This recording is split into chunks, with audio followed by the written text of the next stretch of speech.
that gets to the story underneath the story, because that's where the good stuff lives. Welcome to Waxing Lyrical, conversations with people who know things and get things done. Here's Annette and one of her clever friends. And my clever friend today is the beautiful Caroline Brunne, who was in Melbourne, then on the Gold Coast, now back in Melbourne. And I often feel, Caroline, that I should tape the conversations that we have before the conversation because they're also pretty good. Thank you for joining me today. Gosh, we've had some chats, haven't we, over the years? I have known you and known of you since you launched your book at the Comedy Club here in Melbourne. Oh, I do. 2020. That was on my birthday, my 50th birthday. How to eat a shit sandwich and keep smiling. So yeah, that's how long we have been in each other's orbit for. Oh, which is a long time. A lot happens in 6 years. And when you look back, you don't even realise the community that you have around you, and you know the people that have touched your life in some way. And I guess for you, you know, like you moved from Melbourne to the Gold Coast for a reason, and then you moved back. Have you found it challenging or difficult, like when you switch? I mean, like, and I'm going to say culture, because Melbourne's a very different place to the Gold Coast. Definitely. Very much so.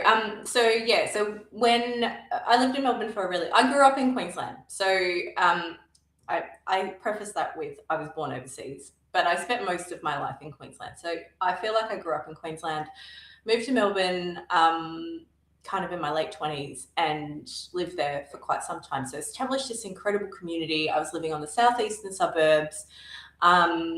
And really did a few different careers over that time, had some businesses, did some stuff. It was amazing. Decided to move back to Queensland, but decided to land on the Gold Coast a few years ago. And again, amazing move. A hard move in the sense that, like anything, starting from scratch. And I was actually changing careers and changing kind of scope for the work that I was doing. So that in itself was challenging. But yeah, fast forward to the start of this year where quite suddenly we decided that we needed to move back to Melbourne. So my husband and I own a couple of businesses. Our head offices are in Melbourne because that's where they were established. So it was like, we need to do this. Like, this is the right move for us financially. Now, when you do the right thing, even when it's hard or even when you don't want to, that kind of sucks, right? So it was really bittersweet because I'd worked really hard to create this incredible community on the Gold Coast doing very different things. But what was interesting, so I popped a post on socials. As you do. And there was like 100 and something comments. But I'm going to say 2/3 of those comments were people from Melbourne going, oh my God, thank goodness you're coming back. And I was like, oh, this is going to be okay. I'm going to be okay. Everything's going to be fine. But I give that asterisk.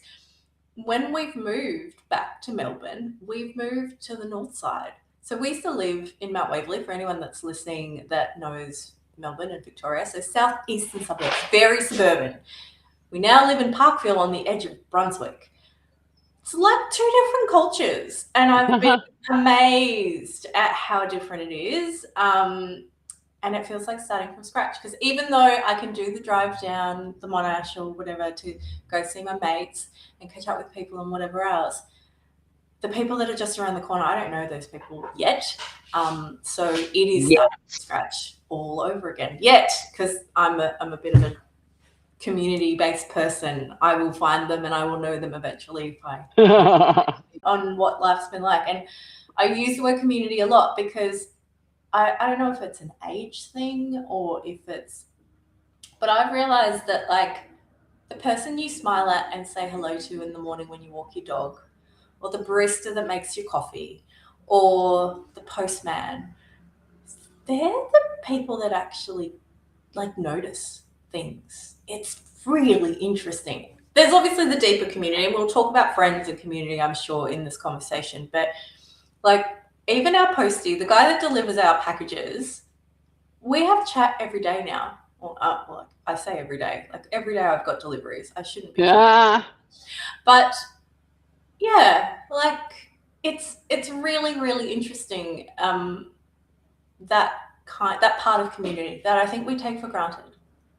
Yeah, until you said that, you don't think of those people that you interact with every day or every few days as being your community. Like when we talk about community, I mean, my brain went to my circle of friends and my family or my business colleagues. But I think about, we have a goose who comes to our house twice a week and he does our yard, and, his English isn't that crash hot. My Balinese isn't that crash hot. But, like we've developed this ease. He's trusted to come into our house, and we have Made who cleans our house, or, the bars that we go to. Now I sound like a drunk, where you rock up. Like we were someplace the other day, and I hadn't been out for ages because I've been head down. And it'd been 6 months, and I walked in, and the hostess, her face just lit up. And one of the entertainers, she saw us and her face lit up, and she came over and she gave me the biggest hug, and she said, "Oh, I've missed you so much." And here's me walking This is in what I'm thinking, talking about. It's so good. And I felt really good that I'd made an impact on these people, and they'd made such an impact on me that I was really happy to be in their space again. So I guess we shouldn't discount those people that maybe we don't have big, long conversations with, and they don't know that, you had a bad night or a bad day or you're feeling sick or whatever. But that familiarity, isn't it? Familiarity. Is that what community is? That familiarity with what's around you? Yeah, I think that's the part that makes home feel like home, or make places feel like home. When I think about what I was saddest about, like, yes, I miss my Gold Coast friends, and like I had to grieve closing our breathwork studio, which had really just started to find its legs, and there was a lot of grief there in making that decision. But interestingly, when I think about the things I miss as like walking my dog and seeing people and chatting to them and just knowing those little snippets about them just from what they share in the mornings. But again, like I can think of this specific lady who I would see every now and then, and when I would see her, she'd be like, "Oh God, where have you been? Like, I haven't seen you in ages." And I don't know her name. I genuinely don't know her name. But the warmth that we have towards each other is like the thing that makes you feel like the world's going to be okay. Like people are okay. We're good. Like it's a feel good feeling. And yeah, as you said, the people that work in customer facing roles, so the hostess and the entertainer or the barista or the postman or whatever else, they interact with people day in, day out. And your warmth, because I'm a chatty, warm person. Like even if I'm not in a great mood, I will still be polite to you, sort of thing, or I just won't leave the house so that I don't have to share that with anyone. But I think the difference is like the impact you made on that hostess, that barista, that entertainer, the impact that I'm making with the postman who, as I said, he came this morning. That's why I'm thinking of him. They might not have that much throughout the day. Like not everyone communicates like that. But if you want community, if you want to feel like there's some incredible humans around you, that smile, that hello, that acknowledgement is that you're offering is what kind of creates it. And it leads into our friendships, our inner circle, our business networks, all of that. Because if we can't get the small stuff right, like the way we treat the waitress, then we're never going to get that big stuff right.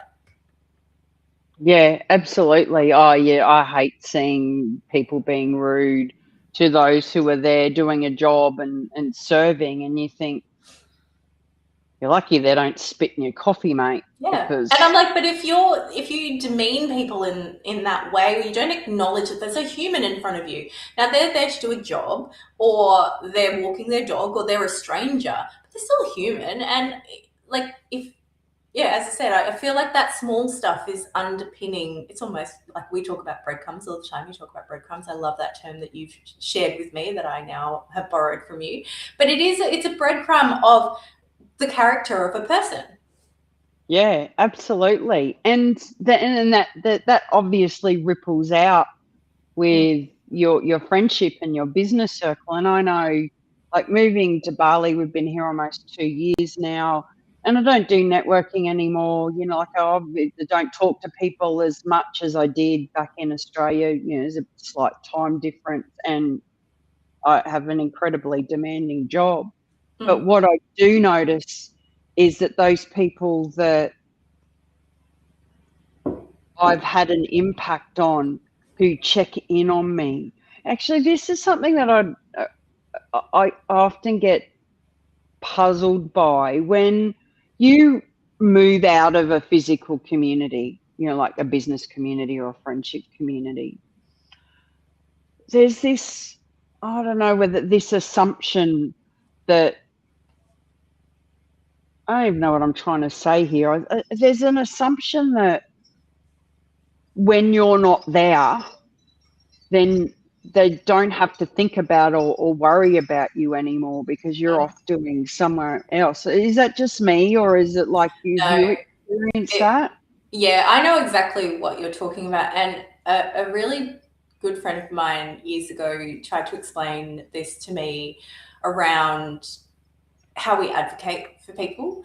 And we've all seen those kind of quotes that are like, it's how people speak about you when you're not in the room, or the people that are really in your corner are the ones that are advocating for you when you're not around. Be it that if they hear something that's not great, they advocate for you. Or if they hear an opportunity, regardless of if you're in the room or not, they're like, oh, did you know that blah, blah, blah does this? And I think the difference between what you're saying and that feeling, which I've also felt at times, and the difference between that and then these types of people that are thinking about people, advocating for people, that sort of stuff, is one, the depth and the authenticity of the character of the person. Like, they genuinely want to be a good person, and that concept of karma, where like if you give out to the universe, it's going to return you, that sort of thing. And they actually care. Like, the relationship is not transactional. So, as I said, we've known each other a really Mm. long time in a lot of different contexts. And overall, when if someone comes to me and says, hey, do you know someone that does this, this, or this? I'm like, oh, yeah, of course. And, we've worked together before, but I also know the scope of your work. Now, I don't need to wait for someone to come to me to say, do you know this? Because someone in the ether will say, hey, do you know someone that does this? Like in a Facebook group or whatever. I'm like, yeah, cool. It takes me like 3 seconds to like put your name there. Takes me 5 minutes to share that verbally with someone. And again, it's because our relationship hasn't been transactional. Like, I know Yeah. you actually care about me and the work that I do and the person I am. And I, feel the same way. Versus, like, we've met those people, be it at a networking event, that feel, you walk up to them and it feels like they literally just threw their business card at your forehead. They may not have actually physically even had their business card there, but it's like, what? And then the moment you don't have any value to them, in that transactional way, their eyes are darting around, like they're not even listening, that sort of thing. And it can happen in, social settings, whatever else, because for them, it's a transaction. When, if I'm having a conversation with someone and I have nothing to do with this person, whatever else, decency I can do is at least listen to what they have to say and try and find a common ground to like have that conversation flow. But yeah, not everyone thinks like that. I think people can be quite transactional. So then, yes, when you leave a space, they're like, well, that person isn't in this space. They have no value to me whatsoever because it's transactional. Yeah. And I did a post about Pauline Hanson a few weeks ago that just went Burko. I think I've never had a I post did say that one. wide, and like,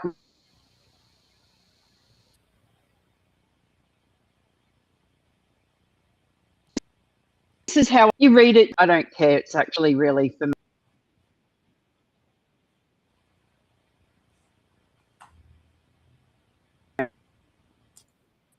And well, to you because you're here anymore.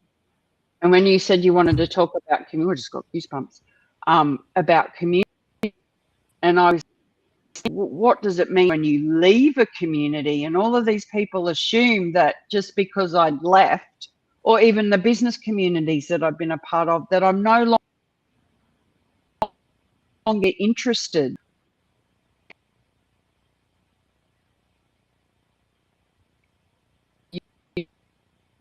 Friends actually don't work with me. We're connected, we're friends.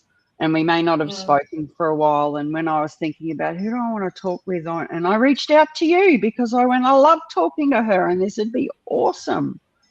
So it's sad when we do put that price tag on whether someone belongs or not. And I understand, like, when someone isn't in your space, like, you can't see them as often or whatever, like, they kind of fall to the back of your brain. And I get that part.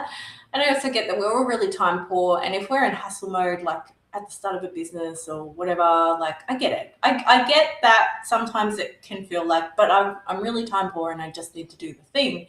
But we've all been on the other end of that as well.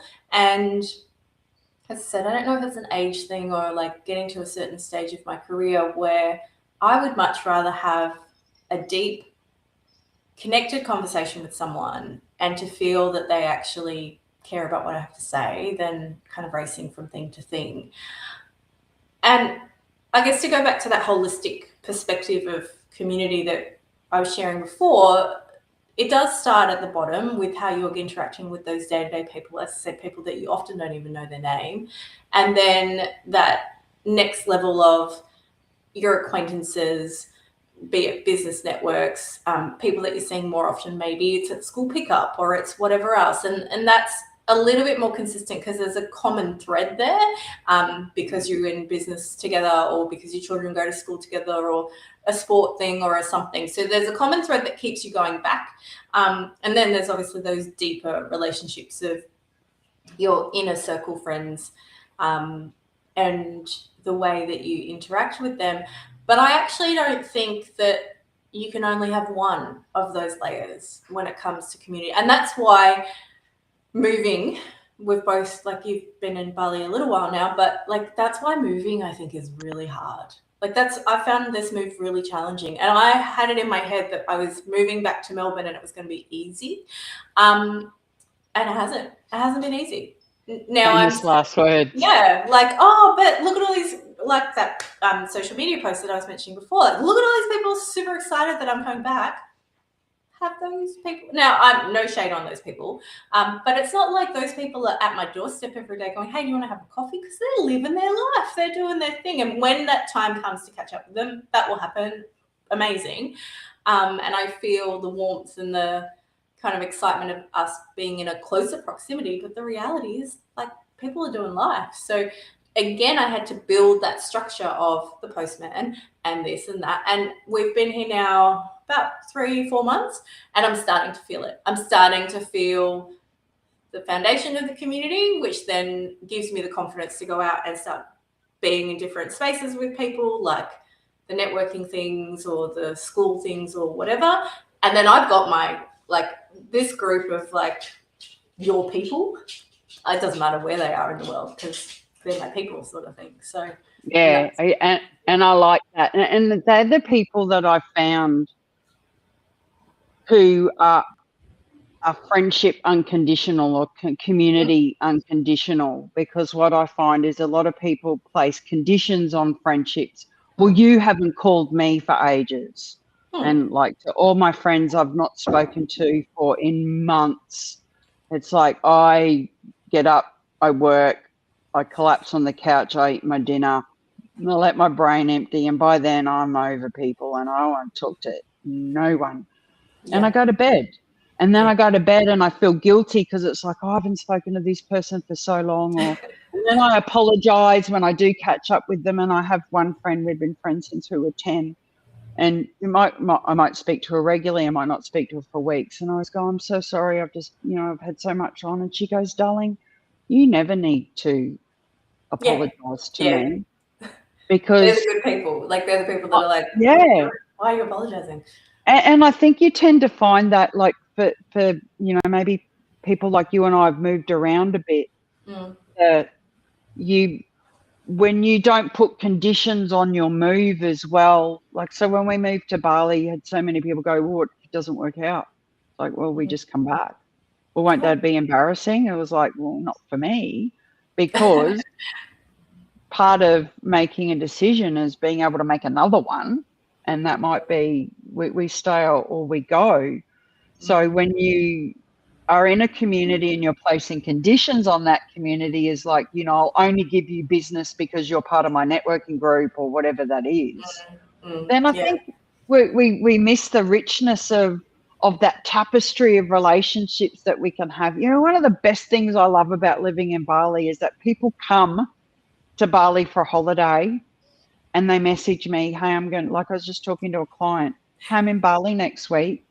And I went, I was going to suggest we catch up, but I thought you were here for work. And she went, no, I'm on holidays. Let's catch up.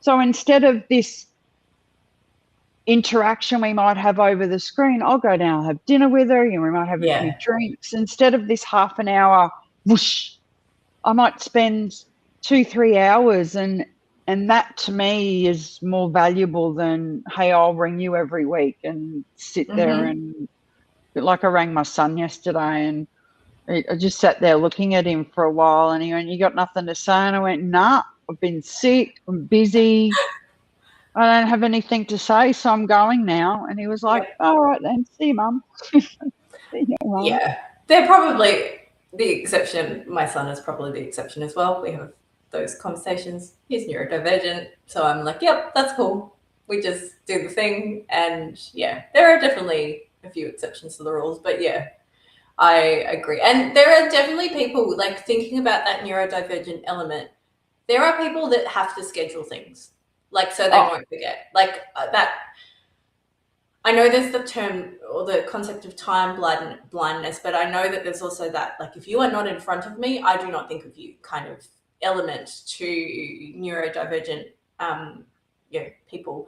And some people are like that. Well, my son's like that. Like, if I'm not right in front of him, he'll just forget to talk to me, and I'm cool with that, because I know it's not personal. Like, again, it's where we're at.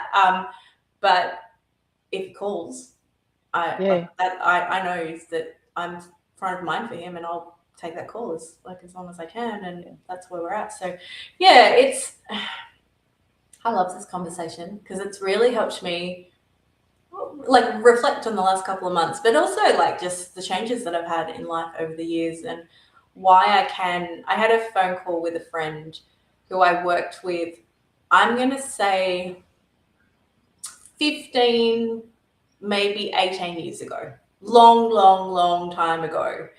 And we spoke when I moved back to Melbourne, and I was like, we were talking about the kids because they're like adults now and whatever else. And I'm like, it's really nice that we just can do this. Like, it doesn't matter how long it's been.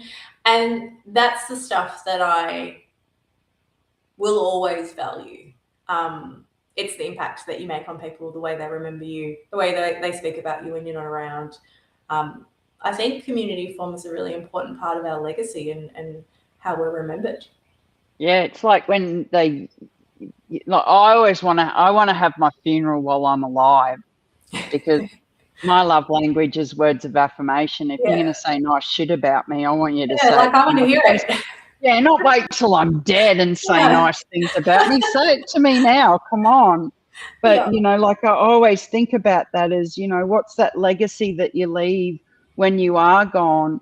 Are people still talking about you in 2, 3, 4, 5 years? Or, if you dust on the wind and they've forgotten about you. And I find the people who've made the biggest impact on me in the many communities that I'm a part of are those people who, as you say, in the back of their mind, you exist. And if something comes up, I even know every now and again, like, I'll see an opportunity and I'll message. Like, I messaged someone a few weeks ago that I worked with like 9 years ago. And we might have spoken one or two times, but something came up and I went, this would be perfect. So I sent them an email and went, hey, there's a media opportunity for you here. Boom, there you go. And she came back and she went, oh my God, I can't, like, do I owe you anything? And I was like, no, I didn't do it for that reason. I did it because I went, this is perfect for you. Don't you ever just wish, like, I mean, I'm definitely not perfect, and I'm not the perfect friend, wife. There is no such thing as perfect. Stephen Hawking, you'll need a seance for that. But anyway, he said it. But I find that when people are criticising you within a community, is that I think they forget that they're not perfect as well, and that when you're bringing other people down, it says a lot more about you than it does about the person that you're criticising. Yeah, and it's normally like about, and I would say I'm a big believer in other people's opinions are none of my business. Like, this that's right. No, what a very wise friend of mine said many years ago, whether people like you or hate you, it has actually nothing to do with you, because you know, the way that we see you and I see the world, you know, we have things in common, you know, we've got common values, and we have this connection because of that. But your view of the world is still very different to mine based on what your experiences and mine are. I can empathise with things that you've been through. You can empathise with mine, but you like, I can't say, yes, I know how you feel, because I don't know how you feel, because that's how you feel. And wouldn't it be nice if communities in general were a bit more accepting of people's differences and the way that they see the world? Because we do live in a time now where we jump down people's throats so quickly that it's like, whoa there, Nellie, like, are you okay? Yeah, exactly. And I think it's, especially with the online world, people have the capability to just react automatically, and it didn't work like that in the past. So I think that lack of pause, lack of just a moment to process, is just not there anymore. Or it's there if the person has enough regulation to do it themselves, but the opportunity to just react is there. And it's unfortunate because there's so much power in the pause. Like, just take a moment and work out if this is a you thing or it is something that everyone needs to hear about. And also just remembering that we all have a certain amount of capacity. Like, I've definitely had people in the past that are like, but why aren't you talking about this? Or why aren't you doing this? And I do a lot of advocacy work and I do some hard stuff, but there is a pretty big list of things I'd love to be doing, but I'm like, I only have so much capacity. So again, like, I will jump up and down about the things that I'm really passionate about, but not everything, because I just can't. And they're considered opinions or considered perspectives versus, honestly, if I spent every day just reacting to stuff on the internet, that would be ridiculous. Oh, yeah. Look, I often reply to myself when I see something. I go, oh, my God, you're such an idiot. Or, did you read that on a cornflakes packet? But that's my private thought. They don't need to know that. Nobody else needs to know that. It's your processing. And I'll process that myself. And we don't, like, I think we've all we've reverted to toddlerhood. I think the world's reverted to being 3-year-olds and going, I want to do it my way. And that and you can see people withdrawing from community, you know, not just, like people who won't answer the door if someone knocks on it. You know, who never, like, because I come back to Australia regularly and there's things you cannot buy in Indonesia. I'll get them sent to my mother-in-law. So I know that her and the delivery driver that shows up regularly at her house have become quite good mates. They are part of a community. They are your community that get you your Aussie goods. And I'm adding value to her life because she lives by herself. She's 80. Yes. So she has this interaction with this lovely man who comes and they joke about me and my shopping problem, and it's kind of like, well, that's kind of nice. Yeah. What was that moment when you in your latest move where you realised that you you're going to be okay. I mean, I know that you'll always be okay because that's the nature of who you are. But what was that moment where you went, I feel comfortable now. This doesn't feel like I've just put on a brand new pair of leather shoes and I've got blisters. Yeah. It was on it was on a random Sunday morning. I had taken our puppy, who's behind me asleep, to dog training. Lola's asleep. Louis is also asleep. I had taken Lola to dog training, and as I was on the other side of town, as I was driving back, I was like, oh, it's nearly lunchtime. So I'm like, I'm going to stop at the little banh mi place and get a banh mi for myself and my husband. And it was a gorgeous sunny Sunday, massive lineup at this little banh mi shop. So I've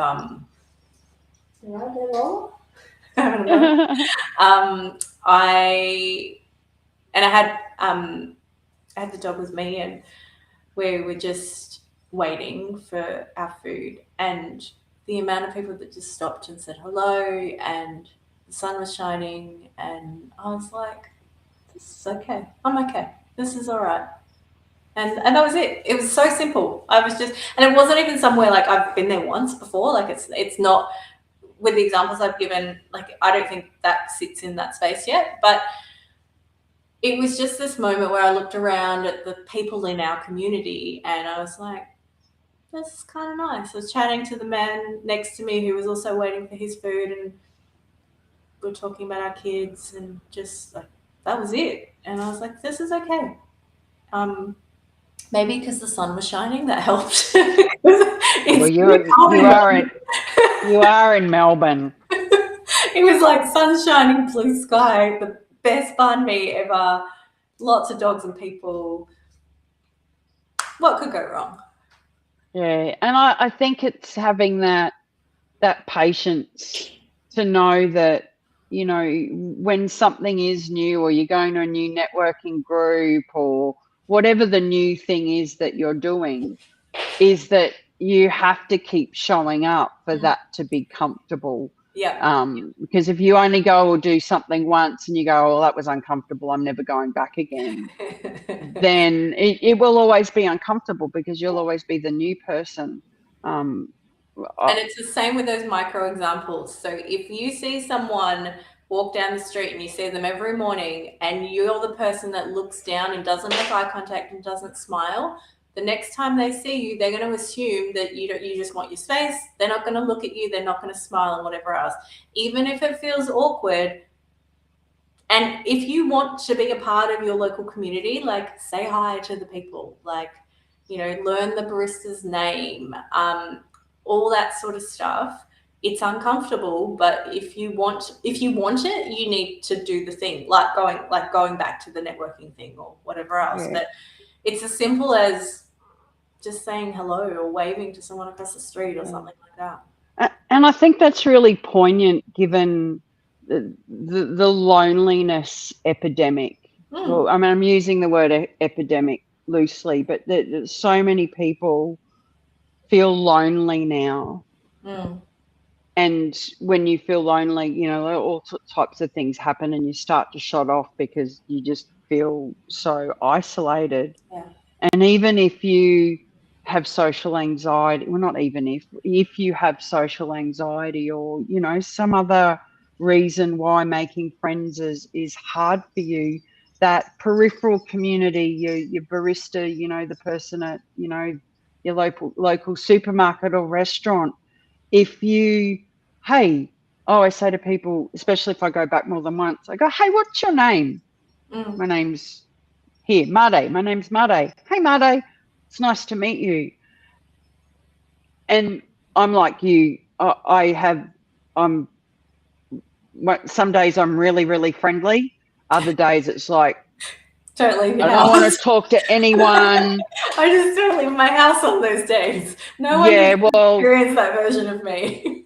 No, yeah, but it's funny because people go, "Oh, you're so positive," and I said, "Oh my God, you should see me sometimes at home. Like I don't want to talk to anyone. I don't want to talk to my husband.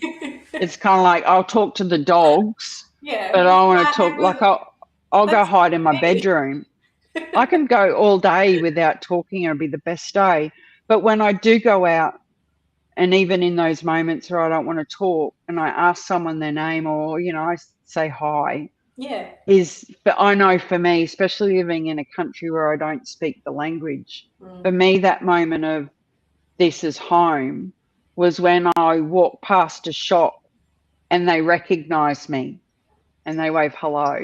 And I've never gone into their shop, but they've seen me around, and it's like, I'm part of this community. Yeah, and you've been around for long enough that you're not a tourist that's been there for a week. They've started to recognize that you're there, and yeah, it's a really beautiful. It's this feeling of home. It's feeling welcome. And for lack of better words, like probably also safety. Yeah. Oh, absolutely. The people, we've introduced ourselves to the local banja, which is like the local council. So if something happens, we can get on the phone. And I think it's when you move somewhere new or you're part of a new community, it's almost like taking that that step. My husband's trying to ring me. He can wait. I'll call him back. Anyway, we should wrap it up because I'm pretty sure that you and I could probably sit here and talk for the rest of the day. But we can every time we catch up and we're like, oh, we better go. We better go. Like, it's got to go. My God, like 2 hours has gone past. I'll go. I remember the first time I talked to you, I think it was only meant to be a half an hour meeting, and like an hour and a half later, I've gone, holy shit, is that the time? Yeah, that was I've got to go do some work. But Caroline, thank you so much for being the beautiful person that you are. And I've encouraged Caroline has written a book called More Than One Thing Can Be True. It's a little confronting, but it's a really important topic. I'm not going to say it here in case it triggers social media or something, but please go and check her out, her advocacy, her work with people, particularly with the gorgeous Louie back there who's having a good old snooze. Jealous.